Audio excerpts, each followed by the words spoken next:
Hello, എന്തൊക്കെയുണ്ട് വിശേഷങ്ങൾ? എല്ലാവരും സുഖമായിരിക്കുന്നു എന്ന് വിചാരിക്കുന്നു. ഇത് നമ്മുടെ 60ാമത്തെ പാർട്ടാണ്. ഞാനൊരു പ്രത്യേക കാര്യം പറയാനുള്ളത്, നമ്മുടെ ചാനൽ തുടങ്ങിയിട്ട് 1 മാസം ആവാറായി. നമുക്കിപ്പോൾ 500 സബ്സ്ക്രൈബേഴ്സ് ആയിട്ടുണ്ട്. സപ്പോർട്ട് ചെയ്ത എല്ലാവർക്കും ഒരുപാട് താങ്ക് യു. നമുക്ക് നമ്മുടെ പാർട്ടിയിലേക്ക് പോയാലോ? അമ്പലത്തിൽ നിന്ന് ഇറങ്ങിയ പാർവണ നേരെ പോയത് ദേവയുടെ വീട്ടിലേക്കായിരുന്നു. ഓട്ടോക്കാരന് പൈസ കൊടുത്ത് അവൾ ഗേറ്റ് കടന്ന് അകത്തേക്ക് കയറി. അകത്തൊന്നും ആരെയും കാണുന്നില്ല എന്ന് കണ്ടതും അവൾ നേരെ അടുക്കളയിലേക്ക് നടന്നു. അവിടെ ദേവു നല്ല പണിയിലാണ്. അടുത്തു തന്നെയായി അമ്മയും നിൽക്കുന്നുണ്ട്. പാർവണ ശബ്ദമുണ്ടാക്കാതെ അവളുടെ പിന്നിൽ ചെന്ന് നിന്ന് അവളെ കെട്ടിപ്പിടിച്ചു. വെറുതെ കളിക്കാൻ നിൽക്കല്ലേട്ട ദേവേട്ട, വിട്ടേ, അവളുടെ കൈ പിടിച്ചുകൊണ്ട് രേവതി പറഞ്ഞു. ശേഷം തിരിഞ്ഞു നോക്കിയ രേവതി കാണുന്നത് അന്തം വിട്ടു നിൽക്കുന്ന പാർവണയെയും തൊട്ടു അപ്പുറത്തായി ചിരിയോടെ നിൽക്കുന്ന അമ്മയാണ്. തുമ്പി നീയ പോന്നു? രേവതി പതർച്ചയോടെ ചോദിച്ചു. ഞാൻ വന്നിട്ട് 10-25 കൊല്ലായി. നീ എന്തിനു ദേവേട്ടാന്ന് വിളിച്ചേ? ഞാൻ കെട്ടിപ്പിടിച്ചപ്പോ ദേവേട്ടനാന്ന് വിചാരിച്ചോ? പാർവണ ചിരി അടക്കി പിടിച്ചുകൊണ്ട് ചോദിച്ചു. ഒന്ന് പൂടി അവിടുന്ന്, അവളുടെ ഒരു കണ്ടുപിടുത്തം. അതെ അതെ, ഇവിടെ നല്ല റൊമാൻസ് ആണല്ലേ. നടക്കട്ടെ. അല്ല, നീ എന്താ ഒറ്റയ്ക്ക്? ശിവേട്ടൻ വന്നില്ലേ? രേവതി സംശയത്തോട് ചോദിച്ചു. ആൾക്ക് ഹോസ്പിറ്റലിൽ പോണെന്ന് പറഞ്ഞു. രാവിലെ ഞാനൊന്ന് അമ്പലം വരെ പോയതാണ്. അപ്പൊ നേരെ ഇവിടേക്ക് വന്നു.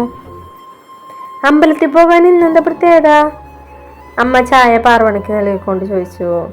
ഇന്ന് അച്ഛൻ്റെ പിറന്നാളാണ്, അതുകൊണ്ടൊന്ന് അമ്പലം വരെ പോകണമെന്ന് തോന്നി. ശിവ രാവിലെ പോകുമ്പോൾ എന്നെ അമ്പലത്തിൽ ഇറക്കി വിട്ടിട്ട് പോയി. തിരിച്ചു വരുമ്പോൾ പോവാൻ എനിക്ക് തോന്നിയില്ല അങ്ങോട്ടേക്ക്. അതാ. ദേവേട്ടൻ എവിടെ? മുകളിലുണ്ട്, ഇന്ന് ഞായറാഴ്ചയല്ലേ, അതുകൊണ്ട് പതിയെ താഴേക്ക് വരുള്ളൂ. പാറു, നീ എപ്പോഴെത്തിയേ? അപ്പോഴേക്കും ദേവ അടുക്കളയിലേക്ക് എത്തിയിരുന്നു. ഇപ്പൊ എത്തിയുള്ള ദേവേട്ടാ, അവൾ പുഞ്ചിരിയോടെ പറഞ്ഞു. എന്തായാലും നിങ്ങളിരിക്കും, ഫുഡ് കഴിക്കാം. അത് പറഞ്ഞ അമ്മ ഫുഡെല്ലാം എടുത്ത് ഡൈനിങ് ടേബിളിന്റെ മുകളിലേക്ക് വെച്ചു. നിനക്കെന്താ പറ്റി തുമ്പി? വന്നപ്പോ മുഖത്തിലൊരു തെളിച്ചില്ലല്ലോ. ഉച്ച സമയത്ത് ഗാർഡനിലെ ബെഞ്ചിലിരിക്കുന്ന പാർവണിയുടെ അടുത്ത് വന്നിരുന്നുകൊണ്ട് രേവതി ചോദിച്ചു. ഒരുപാട് മരങ്ങൾ വെച്ച് പിടിപ്പിച്ചിട്ടുള്ളതിനാൽ ഉച്ച സമയമാണെങ്കിലും അവിടെ നല്ല തണുപ്പായിരുന്നു. ഏയ് ഒന്നുമില്ല ദേവു, ഞാനിവിടെ വെറുതെ ഇരുന്നു എന്നുള്ളോ. നിനക്കവിടെ സുഖല്ലേ തുമ്പി?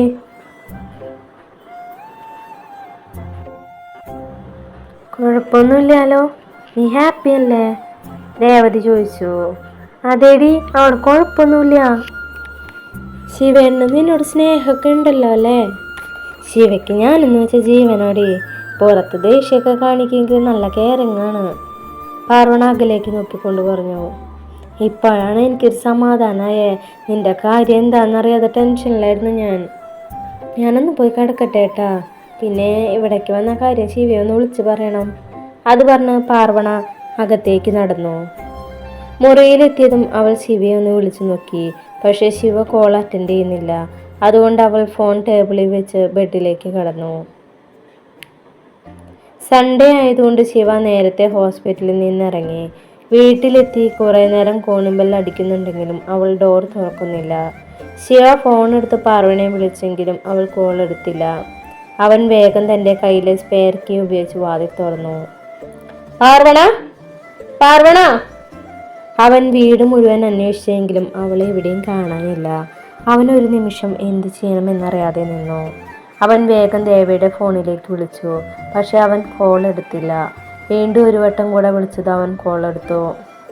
ഡാ ദേവ, അവളെ കാണാനില്ലടാ, ശിവ ടെൻഷനോടെ പറഞ്ഞു. എവളെ?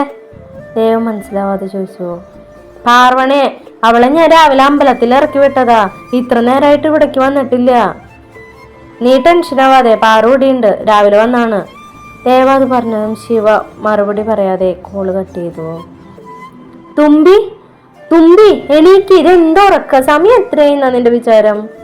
രേവതി വന്ന് അവളെ വിളിച്ചപ്പോഴാണ് പാർവതി ഉണർന്നത്. അവൾ ബെഡിൽ നിന്ന് എണീറ്റ് ബെഡ് റെസ്റ്റ് ചാരിയിരുന്നു.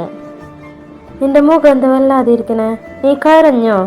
പാർവണയുടെ മുഖം കണ്ട് രേവതി ചോദിച്ചു. ഏയ് ഇല്ല, ഉറങ്ങി നീറ്റ കാരണം നിനക്ക് തോന്നിയതായിരിക്കും. നീ ആരോടെ തുമ്പി കള്ളം പറയണേ? എനിക്കറിഞ്ഞൂടെ നിന്നെ. നീ സത്യം പറ, എന്താ പറ്റിയേ? എനിക്ക് എനിക്ക് വീട്ടിൽ പോകാൻ തോന്നുന്നതേവോ. അച്ഛനെയും അമ്മയും ആരുനെയും അച്ഛമ്മയും എല്ലാവരും കാണാൻ തോന്നാം. നിനക്ക് ഓർമ്മയില്ലേ, കഴിഞ്ഞ കൊല്ലം ഈ ദിവസം നമ്മൾ അടിച്ചു പൊളിച്ചില്ലേ അച്ഛൻ്റെ ബർത്ത്ഡേക്ക്? എന്നോട് ദേഷ്യമൊക്കെ കാണിക്കുന്നുണ്ടെങ്കിലും ഇന്നത്തെ ദിവസം അവർ എന്നെ മിസ് ചെയ്യുന്നുണ്ടാവും അല്ലേ? പാർവണ അത് നിറ കണ്ണുകളോടെയാണ് പറഞ്ഞത്. അയ്യേ, ഇത്ര ചെറിയ കാര്യത്തിനാണ് എൻ്റെ തുമ്പിക്കുട്ടിക്ക് അറിയണേ. കുറച്ച് ദിവസം കഴിഞ്ഞ് അച്ഛനും അമ്മയും വഴക്കെല്ലാം മറന്ന് അവർ നിന്നെ ഇവിടെ വന്ന് കാണും. അതുകൊണ്ട് അതൊന്നും ഓർത്ത് നീ കരയണ്ട, എല്ലാം ശരിയാവും. നീ പോയി മുഖമൊക്കെ ഒന്ന് കഴുകി വാ, അപ്പോഴേക്കും നല്ല അടിപൊളി ചായ കൊണ്ടുവരാം. അത് പറഞ്ഞ് രേവതി മുറിക്ക് പുറത്തേക്ക് പോയി. പാർവണ കുറച്ചു നേരം ബെഡ് റെസ്റ്റിൽ തന്നെ ചാരിയിരുന്നു. ആരുവിനെ ഒന്ന് വിളിച്ചു നോക്കിയാലോ? അവൻ കോൾ എടുക്കുമോ? എന്തായാലും ഒന്ന് വിളിച്ചു നോക്കാം. അത് പറഞ്ഞ് ഫോൺ എടുത്തപ്പോഴാണ് ശിവയുടെ കുറേ മിസ് കോൾ കാണുന്നത്. ശിവ വിളിച്ചിരുന്നോ? ഉറക്കത്തിലായ കാരണം ഞാൻ അറിഞ്ഞില്ല. എന്തായാലും തിരിച്ചു വിളിച്ച് നോക്കാം. പാർവണ ശിവയുടെ ഫോണിലേക്ക് വിളിച്ചെങ്കിലും അവൻ കോൾ കട്ട് ചെയ്യുകയാണ് ചെയ്തത്. ഇയാൾക്ക് ഇതെന്താ പറ്റിയേ? ചിലപ്പോൾ വിളിച്ചിട്ട് ഞാൻ എടുക്കാത്ത കാരണം ഞാൻ വിളിച്ചപ്പോൾ കട്ട് ചെയ്തായിരിക്കും. എന്തെങ്കിലും ആവട്ടെ, എന്തായാലും ആരുവിനെ ഒന്ന് വിളിച്ചു നോക്കാം. പാർവണ അവൻ്റെ നമ്പറിലേക്ക് ഡയൽ ചെയ്തെങ്കിലും കോൾ എടുക്കുന്നില്ല. ഒന്നും കൂടെ വിളിച്ചു നോക്കിയപ്പോൾ അവൻ കോൾ കട്ട് ചെയ്തു. ഇവനെന്തിനാ കോള് കട്ട് ചെയ്തേ? എന്തായാലും ഒന്നുകൂടെ വിളിച്ചു നോക്കാം. ആ കോൾ എടുത്തതും ആദ്യത്തെ റിങ്ങിൽ തന്നെ ആരു കോൾ എടുത്തു. ഹലോ ആരു, ഇത് ഞാനാടാ. നിന്നോട് ഞാൻ എന്നെ വിളിക്കാനും സംസാരിക്കാനും നിൽക്കരുതെന്ന് പറഞ്ഞതല്ലേ, പിന്നെ എന്തിനാ വിളിച്ച് ശല്യം ചെയ്യണേ? പാർവണയുടെ ശബ്ദം കേട്ടതും ആരു ദേഷ്യത്തിൽ അലറിയും. ആരു, ഞാനിന്ന് നമ്മുടെ അച്ഛൻ്റെ പിറന്നാളല്ലേ, അപ്പം അതുകൊണ്ട് ഞാൻ... നമ്മുടെ അച്ഛനോ? അത് ഒരാഴ്ച മുമ്പ് വരെ. ഇപ്പം അത് എൻ്റെ അച്ഛൻ മാത്രമാണ്. എൻ്റെ അച്ഛനും അമ്മയ്ക്കും ഞാനൊരു മകൻ മാത്രമേ ഉള്ളൂ. ഒരു മകളുണ്ടായിരുന്നു, കുറച്ച് ദിവസം മുമ്പ് അവൻ മരിച്ചു. ആരും അത് പറഞ്ഞ് കോള് കട്ട് ചെയ്തു. പാർവണ ഒരു നിമിഷം തറഞ്ഞിരുന്നു. ആരുവിൻ്റെ ഭാഗത്തുനിന്ന് ഒരിക്കലും പ്രതീക്ഷിക്കാത്ത വാക്കുകളായിരുന്നു അത്. ഒന്ന് കരയാൻ പോലും ആകാതെ അവൾ അങ്ങനെ തന്നെയായിരുന്നു. പെട്ടെന്നാണ് ശിവ റൂമിലെ ഡോർ തുറന്നകത്തേക്ക് വന്നത്. ഓരോ കെട്ടിക്കാനാണ് ദേഷ്യം മോളെ, നീ ആരോടും പറയാതെ പോന്നത്. നിനക്ക് ഇവിടേക്ക് വരാനാണെങ്കിൽ എന്നെ ഒന്ന് വിളിച്ചു പറഞ്ഞുകൂടായിരുന്നാ? ഞാൻ എത്ര പേടിച്ചു എന്നറിയോ നിനക്ക്? വിളിച്ചാലാണെങ്കിൽ ഫോണും എടുക്കില്ല. പാർവണയുടെ തോളിൽ കുലുക്കിക്കൊണ്ട് ശിവ ദേഷ്യത്തിൽ അലറി. എന്നാൽ പാർവണ ഒന്നും പറയാതെ അവൻ്റെ മുഖത്തേക്ക് തന്നെ ഉറ്റി നോക്കുകയായിരുന്നു. നിനക്കെന്താ ചെവി കേൾക്കുന്നില്ലേ? ശിവ വീണ്ടും അലറിയതും പാർവണ കരഞ്ഞുകൊണ്ട് അവനെ ഇറുക്കെ കെട്ടിപ്പിടിച്ചു. എന്താണ് സംഭവിച്ചതെന്ന് ശിവയ്ക്ക് ആദ്യം മനസ്സിലായില്ല. അവളെ തന്നിൽ നിന്ന് അടർത്തി മാറ്റണമെന്ന ബുദ്ധി പറയുന്നുണ്ടെങ്കിലും മനസ്സതിന് സമ്മതിക്കുന്നില്ല. ശിവ, എനിക്ക് ഞാൻ... അവൾക്ക് എന്തു പറയണമെന്നറിയാന്നുണ്ടായിരുന്നില്ല. അവൾ ശിവയുടെ നെഞ്ചിൽ തലവെച്ച് ചേർത്ത് കരയുക മാത്രമാണ് ചെയ്തത്. അവളെ ഒന്ന് ചേർത്ത് പിടിക്കാൻ ശിവയുടെ കൈകൾ ഉയർന്നുവെങ്കിലും അവൻ പിന്നീട് അത് വേണ്ട എന്ന് വെച്ചു. റൂമിലേക്ക് വന്ന ദേവയും രേവതിയും കാണുന്നത് കരഞ്ഞുകൊണ്ട് ശിവയെ കെട്ടിപ്പിടിച്ച് നിൽക്കുന്ന പാർവണിയാണ്. എന്തിനാ ശിവ പാറു കരയണേ? നീ വഴക്കൂലും പറഞ്ഞോ? ദേവ അവൻ്റെ അരികിലേക്ക് വന്നുകൊണ്ട് ചോദിച്ചു. ഞാനൊന്നും പറഞ്ഞില്ലടാ, ഇവളിങ്ങനെ കരയാനുള്ള വഴക്കൊന്നും ഞാൻ പറഞ്ഞില്ല. എന്താ എന്നോട് പറയാതെ വന്നെന്നും ചോദിച്ചത്. അവൾ ഉറക്കെ കരയാൻ തുടങ്ങി. നീ സത്യം പറ ശിവ, നീ എന്തോ പറഞ്ഞിട്ടുണ്ട്, അല്ലാതെ അവളിങ്ങനെ കരയില്ല. ദേവ സംശയത്തോട് ചോദിച്ചു. പ്രോമിസ്, ഞാനൊന്നും പറഞ്ഞിട്ടില്ല. ശിവേട്ട ഒന്നും പറഞ്ഞിട്ടുണ്ടാവില്ല ദേവേട്ടാ. രാവിലെ കാര്യം പറഞ്ഞ കുറച്ചു മുമ്പ് അവൾ കരഞ്ഞിരുന്നു. ഇപ്പൊ ശിവേട്ടനെ കണ്ടപ്പോൾ സങ്കടം കൂടിയിട്ടുണ്ടായിരിക്കും, അതായിരിക്കും കാരണം. രേവതി പാർവണയെ നോക്കി പറഞ്ഞു. ആണോ പാറു? ദേവ അവളെ നോക്കി ചോദിച്ചതും അവൾ ശിവയെ കെട്ടിപ്പിടിച്ചുകൊണ്ട് തന്നെ അതേ എന്ന രീതിയിൽ തലയാട്ടി. നീ എന്തായാലും അവളുടെ കൂടെ കുറച്ചേരം ഇരിക്കി, സങ്കടമെല്ലാം മാറ്റിയിട്ട് താഴേക്ക് വന്നാൽ മതി, ഞങ്ങൾ താഴെ ഉണ്ടാവും. അത് പറഞ്ഞ് ദേവ രേവതിയും വിളിച്ച് താഴേക്ക് പുറകി. ശിവ എന്ത് ചെയ്യണമെന്നറിയാതെ കുറച്ചു നേരം അങ്ങനെ തന്നെ നിന്നു. പാർവണ? ശിവ അവളെ സൗമ്യമായി വിളിച്ചു. മറുപടിയായി എന്ന മൂളുക മാത്രം ചെയ്തു. എന്താ പറ്റിയേ? ഞാൻ ചീത്ത പറഞ്ഞുകൊണ്ടാണ് നീ കരഞ്ഞേ? അത് പറയുമ്പോൾ ശിവയുടെ സ്വരം നേർത്തിരുന്നു. അല്ല, അവൾ തലയാട്ടിക്കൊണ്ട് പറഞ്ഞു. പിന്നെന്താ? ശിവ അവളെ തന്നെ നിന്നും അടർത്തി മാറ്റിക്കൊണ്ട് ചോദിച്ചു. ഞാൻ ഞാൻ ആരുവിനെ ഒന്ന് വിളിച്ചു നോക്കി, പക്ഷെ അവൻ എന്നോട് ഒരുപാട് ദേഷ്യപ്പെട്ടു. അവൻ്റെ പാർവണ എന്ന പെങ്ങള് മരിച്ചുപോയി എന്ന് പറഞ്ഞു. അവൻ എന്നോട് അത്രയ്ക്കും ദേഷ്യമാണ് ശിവ. പാർവണ വിതുമ്പിക്കൊണ്ട് ചോദിച്ചു. നീ എന്തിനിപ്പം അവനെ വിളിക്കാൻ പോയേ? നിനക്കറിയുന്നതല്ല അവരുടെ ദേഷ്യം. അപ്പോൾ അങ്ങനെ ഒരു കോളിൻ്റെ ആവശ്യം ഉണ്ടായിരുന്നോ? ശിവ അവളുടെ മുഖം കയ്യിലെടുത്തുകൊണ്ട് ചോദിച്ചു. എനിക്ക് അവരെയൊക്കെ ഒരുപാട് മിസ് ചെയ്തു, അതാ ഞാൻ വിളിച്ചു നോക്കിയേ. അവൾ ചെറിയ കുട്ടികളെ പോലെ പറഞ്ഞു. അത് സാരമില്ല, കുറച്ച് ദിവസം കഴിഞ്ഞെല്ലാം ശരിയാവും. അത് പറഞ്ഞ് ശിവ അവളിൽ നിന്നും അകന്നു നിന്നു. അത് കണ്ടതും പാർവണ ശിവയുടെ കയ്യിൽ മുറുകെ പിടിച്ചു. കുറച്ച് നേരം എൻ്റെ കൂടെ ഇരിക്കൂ ശിവ, പ്ലീസ്, അവൾ അപേക്ഷാപൂർവം ചോദിച്ചു. ശിവ കുറച്ചു നേരം എന്ത് ചെയ്യണമെന്നറിയാതെ ആലോചിച്ചു നിന്നു. ശേഷം അവളുടെ കൈ പിടിച്ച് ബാൽക്കണിയിലെ ഗ്ലാസ് ഡോർ തുറന്ന് പുറത്തേക്ക് ഇറങ്ങി. ശിവ നേരെ ബാൽക്കണിയുടെ റീലിനോട് ചേർന്ന് താഴെ ഇരുന്നു. അവൻ്റെ അടുത്തായി പാർവണയിരുന്നു. ശിവ, നീ എന്നെ വിട്ടു പോവോ? പാർവണ ശിവയുടെ നേരെ തിരിഞ്ഞിരുന്നുകൊണ്ട് ചോദിച്ചു. ശിവ എന്തു മറുപടി പറയണമെന്നറിയാതെ നിന്നു. പറയ് ശിവ, നീ എന്നെ വിട്ടു പോവോ? അവൾ വീണ്ടും ചോദിച്ചു. ഞാൻ നിന്നോടെല്ലാം പറഞ്ഞിട്ടുള്ളതല്ലേ പാർവണ. സത്യ, അവൾ എന്തെങ്കിലും തിരിച്ചു വരും. അവൾക്ക് വേണ്ടിയാണ് ഞാൻ കാത്തിരിക്കുന്നത്. പക്ഷേ അതിനിടയിൽ അറിഞ്ഞറിയാതെയോ ഞാൻ നിന്നെ ഇതിലെൻ്റെ ജീവിതത്തിലേക്ക് വലിച്ചയച്ചു. അതെൻ്റെ തെറ്റ് തന്നെയാണ്, അതെനിക്കറിയാം.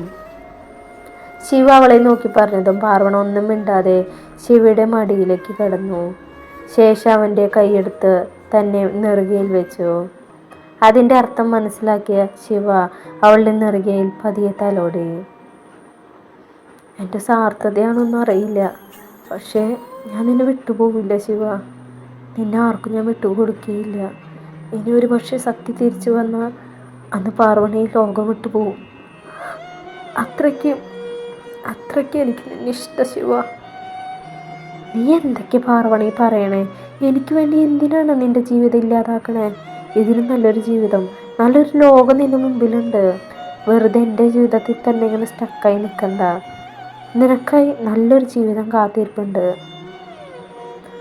എനിക്കങ്ങനെ ഒരു ജീവിതം വേണ്ടെങ്കിലോ? എനിക്ക് ഈ ലോകത്ത് വേറൊന്നും വേണ്ട, എന്നെ മാത്രം മതി. എന്ന് വെച്ചിട്ട് സത്യ തിരിച്ചു വന്നാൽ ഈ താലിയുടെ പേര് പറഞ്ഞിട്ട് ഞാൻ നിൻ്റെ ജീവിതത്തിൽ ഇങ്ങനെ നിൽക്കില്ല കേട്ടോ. അതോർത്ത് നീ പേടിക്കൊന്നും വേണ്ട ശിവ. പാർവണ ഒരു പുഞ്ചിരി വരുത്തിക്കൊണ്ട് പറഞ്ഞു. ശരിക്കും നിനക്കെന്നെ ഇഷ്ടമായിരുന്നു, പക്ഷേ നമ്മൾ തമ്മിൽ എപ്പോഴും വഴക്ക് മാത്രമല്ലേ ഉണ്ടായിട്ടുള്ളൂ. പിന്നെ എങ്ങനെ നിനക്കെന്നോട് ഇഷ്ടം തോന്നി? ശിവ അവളുടെ നെറ്റിയിൽ തലോടിക്കൊണ്ട് തന്നെ ചോദിച്ചു. അങ്ങനെ ചോദിച്ചാൽ എനിക്കറിയില്ല, പക്ഷേ എനിക്ക് നിന്നെ ഇഷ്ടമായിരുന്നു എന്ന് മനസ്സിലായത് അന്ന് എഞ്ചിനീയറിംഗ് കോളേജിൽ വെച്ചൊരു പെൺകുട്ടി അന്ന് നിന്നോട് ഇഷ്ടമാണെന്ന് പറഞ്ഞപ്പോഴാണ്. അന്ന് വൈകുന്നേരം നീ എൻ്റെ തോളിൽ തല വെച്ചിരുന്ന് കരഞ്ഞില്ലേ? അന്ന് എൻ്റെ മനസ്സിൽ എത്രത്തോളം വേദന ഉണ്ടായിരുന്നു എന്ന് നിനക്കറിയോ? അന്നാണ് എനിക്ക് നിന്നോടുള്ള സ്നേഹം മനസ്സിലായത്. പാർവണ അത് പറഞ്ഞ് ശിവയുടെ മുഖത്തേക്ക് കണ്ണെടുക്കാതെ നോക്കി. അവൻ്റെ തലോടലിൽ പതിയെ അവളും കണ്ണുകൾ അടഞ്ഞു. ഓരോന്നോർത്തിരുന്ന് ശിവയും എപ്പോഴോ ഇരുന്നുറങ്ങിയിരുന്നു. കുറേ നേരം കഴിഞ്ഞപ്പോഴാണ് പാർവണ ഉണർന്നത്. അപ്പോഴും അവൾ ശിവയുടെ മടിയിൽ തന്നെ തലവെച്ച് കിടക്കായിരുന്നു. ശിവ ബാൽക്കണിയിലെ റീലിൽ തല ചാരിയിരുന്നാണ് ഉറങ്ങുന്നത്. ഹോസ്പിറ്റലിൽ നിന്ന് വന്ന ഡ്രസ്സ് പോലും മാറ്റാതെയാണ് അവൻ തൻ്റെ അടുത്തേക്ക് വന്നിരുന്നത്. അവൻ്റെ മുഖത്ത് വല്ലാത്ത ക്ഷീണമുണ്ട്. കാറ്റിൽ അവൻ്റെ മുഖത്തേക്ക് വീഴുന്ന ചെറിയ മുടിയിഴകളും കട്ടിയുള്ള പുരുകവും വെട്ടിയൊതുക്കിയ താടിയും എല്ലാം അവൾ കൗതുകത്തോടെ നോക്കിക്കിടന്നു. അവളും ആദ്യമായിരുന്നു ശിവയെ ഇത്രയും അടുത്ത് കാണുന്നത്. അവൻ നല്ല ഉറക്കമാണ് എന്ന് മനസ്സിലായതും പാർവണ പതിയെ അവൻ്റെ മടിയിൽ നിന്ന് എണീറ്റു. ശിവ, അവൾ ആർദ്രമായി വിളിച്ചു. പക്ഷേ ഉറക്കത്തിൽ അവൻ അതൊന്നും അറിഞ്ഞില്ല. ശിവ, എണീക്ക്, പാർവണ അവനെ തട്ടി വിളിച്ചു. അവളുടെ വിളി കേട്ട ശിവ പതിയെ കണ്ണു തുറന്നു. നീ ഹോസ്പിറ്റലിൽ നിന്ന് വന്നിട്ട് ഡ്രസ്സ് പോലും മാറിയിട്ടില്ലേ? ചെന്ന് പോയി ഫ്രഷായി വാ. പാർവണ അത് പറഞ്ഞ ശിവ ഒന്നും മിണ്ടാതെ നേരെ മുറിയിലേക്ക് നടന്നു. ശിവ പോകുന്നു നോക്കി അവൾ ഒരു ദീർഘനിശ്വാസത്തോടെ താഴേക്ക് നടന്നു. മനസ്സിലെ ഭാരമെല്ലാം ഒഴിഞ്ഞതുപോലെ അവൾക്ക് തോന്നി. അവൾ താഴെ എത്തുമ്പോൾ ഹാളിൽ തന്നെ അമ്മയും ദേവിയും ഒക്കെ ഇരിക്കുന്നുണ്ടായിരുന്നു. അവൾ ഒരു പുഞ്ചിരിയോടെ രേവതിയുടെ അരികിൽ വന്നിരുന്നു. പാർവണ കഴിഞ്ഞ കാര്യമൊന്നും അമ്മ അറിഞ്ഞിട്ടില്ലാത്തതിനാൽ അതിനെക്കുറിച്ച് ദേവിയൊന്നും ചോദിക്കാൻ പോയില്ല. തുമ്പി, നമുക്ക് നാളെ വടക്കുന്നാഥൻ ക്ഷേത്രം വരെ പോയാലോ? ദേവ് ചോദിച്ചു. ആ, നമുക്ക് പോവാം. അന്ന് നമ്മൾ വിചാരിച്ച കാര്യം നിനക്ക് ഓർമ്മയില്ലേ ദേവു? പിന്നെ ഓർമ്മയില്ലാതെ? നമുക്ക് എന്തായാലും നാളെ തന്നെ പോകണം. ദേവേട്ടൻ നാളെ ലീവാണ്. ശിവന്റെ അടുത്ത് ലീവ് എടുക്കാൻ പറയാം. എന്നിട്ട് നമുക്ക് ഒരുമിച്ച് പോവാം, രേവതി സന്തോഷത്തോടെ പറഞ്ഞു. ശിവ കൂടെ വരുന്നുള്ള പ്രതീക്ഷയിലാണ് നമ്മൾ ഈ അടുത്ത കാലത്തൊന്നും പോവില്ല കേട്ടാ, ഫോൺ നോക്കിയിരിക്കുന്ന ദേവ് പറഞ്ഞു. അതെന്താ അങ്ങനെ? അവൻ അമ്പലത്തിലൊന്നും വരില്ലേ? പാർവണ സംശയത്തോടെ ചോദിച്ചു. കുറച്ചു കാലമായി അവൻ അമ്പലത്തിലൊന്നും കയറാറില്ല. ഞങ്ങളുടെ കൂടെ വന്നാലും പുറത്ത് നിൽക്കും, അകത്തേക്ക് കയറില്ല. അപ്പൊ ആള് നിരീശ്വരവാദിയാണോ? അല്ല, ചിലപ്പോ അമ്മ പറഞ്ഞ ശിവ കേൾക്കും. അമ്മ ഒന്ന് പറഞ്ഞു നോക്ക്, പാർവണ അമ്മയെ നോക്കി പറഞ്ഞു. ഈ കാര്യത്തിൽ ഞാൻ പറഞ്ഞത് അവൻ കേൾക്കുമെന്ന് എനിക്ക് തോന്നുന്നില്ല. അമ്മ ഒന്ന് പറഞ്ഞു നോക്ക്, ചിലപ്പോൾ അനുസരിച്ചാലോ. എന്തായാലും ഞാൻ പറഞ്ഞു നോക്കാം. കുറച്ചു കഴിഞ്ഞു ഡ്രസ്സെല്ലാം മാറി ശിവ താഴേക്ക് വന്നു. ശിവയും ദേവിയും ഓഫീസിലെ കാര്യങ്ങൾ പറഞ്ഞുകൊണ്ടിരിക്കുകയാണ്. പാർവണ കണ്ണുകൊണ്ട് ആക്ഷൻ കാട്ടിയതും അമ്മ ശിവയുടെ അരികിൽ വന്നിരുന്നു. നാളെ നീ ഹോസ്പിറ്റലിൽ പോകുന്നുണ്ട് ശിവ? ഇല്ലമ്മ, നാളെ ഞാൻ ലീവാണ്. അതെന്തായാലും നന്നായി.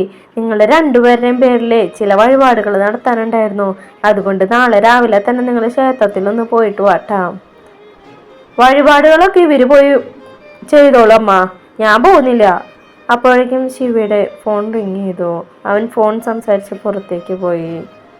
ഞാൻ അപ്പോഴേ പറഞ്ഞില്ല അവൻ ഈ കാര്യത്തിൽ ഞാൻ പറഞ്ഞ് കേൾക്കില്ല എന്ന്. ശിവ പോകുന്നു നോക്കി അമ്മ പറഞ്ഞു. രാത്രി എന്തോ ശബ്ദം കേട്ടാണ് ശിവ ഉറക്കത്തിൽ നിന്ന് എണീറ്റത്. നീ എന്തിനാണ് ഇങ്ങനെ പട്ടി കടന്ന് മോങ്ങണ പോലെ മോങ്ങണേ? ശിവ എണീറ്റിലായിട്ട് ഇട്ടുകൊണ്ട് ചോദിച്ചു. നിങ്ങൾ എൻ്റെ ഒപ്പം ക്ഷേത്രത്തിലേക്ക് വരില്ല എന്ന് പറഞ്ഞില്ലേ? അവൾ കണ്ണു തുടച്ചുകൊണ്ട് ചോദിച്ചു. ഞാൻ അമ്പലത്തിലൊന്നും കയറില്ല, എനിക്ക് അതിലൊന്നും വിശ്വാസമില്ല. ഇതിനാണോ നീ പാതിരാത്രി പട്ടി മോങ്ങണ പോലെ കരയണത്? മനുഷ്യന്റെ ഉറക്കം കളയാനായിട്ട് ഓരോ നാശങ്ങൾ ഇറങ്ങിക്കോളും. അല്ലെങ്കിൽ നിങ്ങൾക്ക് എന്നെക്കാളും വലുതും ഉറക്കാണല്ലോ. എൻ്റെ എത്ര കാലത്ത് ആഗ്രഹം എന്നറിയോ ഈ ക്ഷേത്രത്തിൽ പോകണം എന്നുള്ളത്. അതുപോലെ നടത്തിപ്പോകാൻ നിനക്ക് പറ്റില്ല. ഇതാണ് നിന്റെ പ്രോബ്ലം. നാളെ ദേവ് പോകുന്നുണ്ട്, അവരുടെ ഒപ്പം നീ പൊക്കോ. അതിന് ദേവു അല്ല എൻ്റെ ഭർത്താവ്, നിങ്ങളാണ്. ഇപ്പോൾ നിങ്ങളുടെ കൂടെയാണ് ഞാൻ ക്ഷേത്രത്തിലേക്ക് പോകണ്ടേ. അപ്പോൾ അവർ ക്ഷേത്രത്തിലേക്ക് പോവുമെന്ന് നമുക്ക് കണ്ടറിയാം. ഈ ക്ഷേത്രത്തിൽ വെച്ചാണ് ഇവർ ആദ്യമായിട്ട് കാണുന്നതും വഴക്കൂടുന്നതും. ഇവിടെ നിന്ന് തന്നെ ആവട്ടെ അവരുടെ പ്രണയത്തിൻ്റെ തുടക്കം. അപ്പോൾ ഇന്നത്തെ പാർട്ട് കഴിഞ്ഞു. നല്ലൊരു വീഡിയോ ആയിട്ട് നാളെ കാണാം. Bye, thank U.